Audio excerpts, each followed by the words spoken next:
hojiiwwan yookaanis dalagaalee guyyaa guyyaa nuti hojjennu keessatti AI'n yookaanis artificial intelligence'n gahee guddaa taphataatii jira. Hojiiwwan nuti hojjennu kana egaa haala baay'ee bareedaa ta'een akkasumas yeroo gabaabaa gidduutti taaskiiwwan nuti qabnu akka nuti raawwannuuf AI'n baay'ee tokko nu gargaara.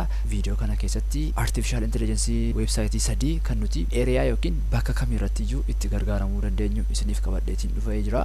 Haga xumura viidiyoo kanaatti na hordofaa.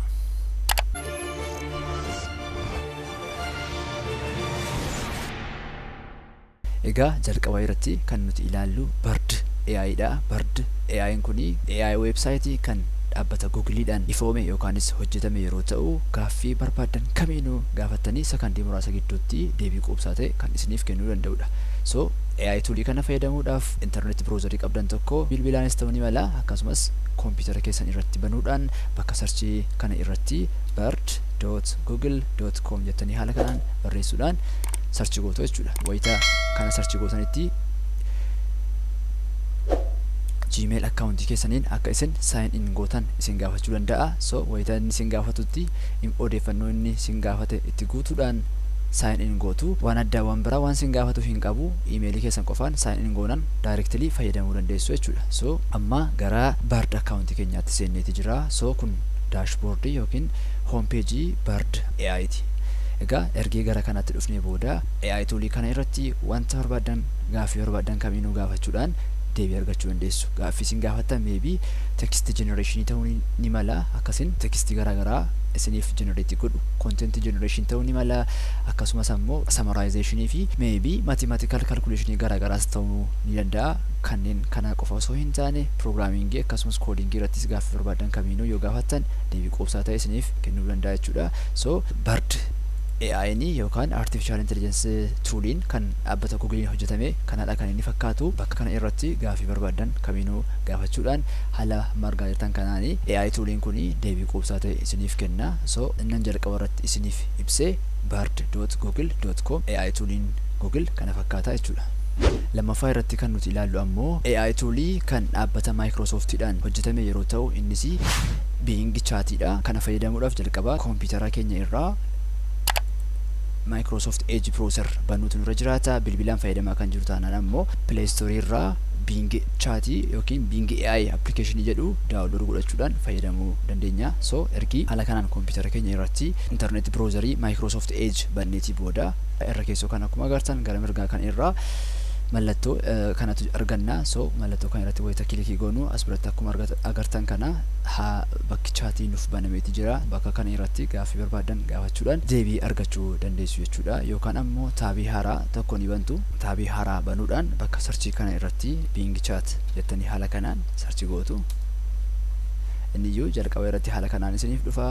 So isa irratti kilikii gochuudhaan gara Bing Chatii isin geessa.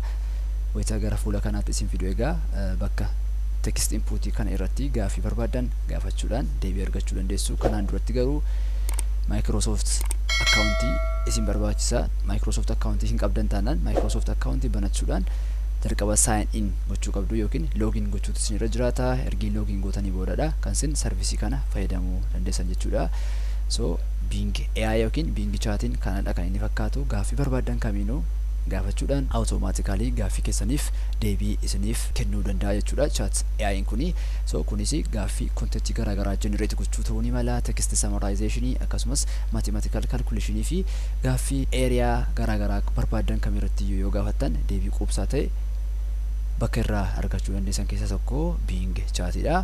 AI websaayitii yookiin AI toolii sadaffaa irratti isiniif qabadhee dhufe ammoo akka kam hedduun keessan beektanii fi kan baay'ee jaallatama ta'e tokko ChatGPT dha.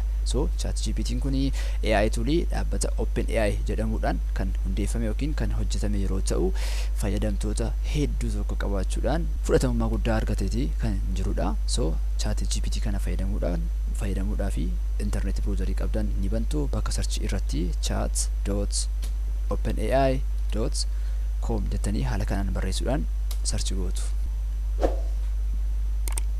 Itti aansuudhaan gara fuula kanaatti isin fida. Wayita gara fuula kanaatti isin fidu accountii ChatGPT qabdu taanaan login gochuudhaan fayyadamuu dandeessu. Akkaawuntii hin qabdan taanaan ammoo sign up jechuudhaan akkaawuntii ChatGPT kana banachuu dandeessu. Duratti biyya keenya keessatti akkaawuntiin ChatGPT kuni hojjechuu jalqabeetii hin turre, amma irraa kaasee garuu lakkoofsuma biyya keenyaatiin yookiin lakkoofsa bilbilaa biyya keenyaatiin akkaawuntiin ChatGPT kun hojjechuu jalqabeera. Haa ta'u malee garuu verification koodii lakkoofsa bilbilaa erguu irratti ammallee baay'ee tokko rakkisaati jira. So adeemsa keessa wanti kun fooyya'uu jalqabaati jira waan ta'eedhaafi ChatGPT kanas akkaawuntii isaa banattanii itti fayyadamuu dandeessu. Akkaawuntii isaa qabdu taanaan ammoo loogiin gochuudhaan iimeelii keessanii fi paaswordii keessan itti galchitanii akkaawuntii ChatGPT keessan fayyadamuu dandeessu. Egaan ChatGPT kuni warreenan duraan isinitti agarsiise caalaa more advance kan ta'ee fi baay'ee intelligent kan ta'edha.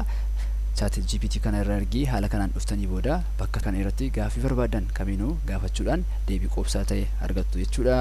So AI toolii an viidiyoo kana keessatti isiniif qabadhee dhiyaadhe sadan kana fakkaata. Akka isin jaallattan abdiin qaba jecha. Wanti isiniif hin galle yoo jiraate komentii booksii irratti nuuf barreessaa. Viidiyoo itti aanuun haga wal agarruutti turtii gaarii.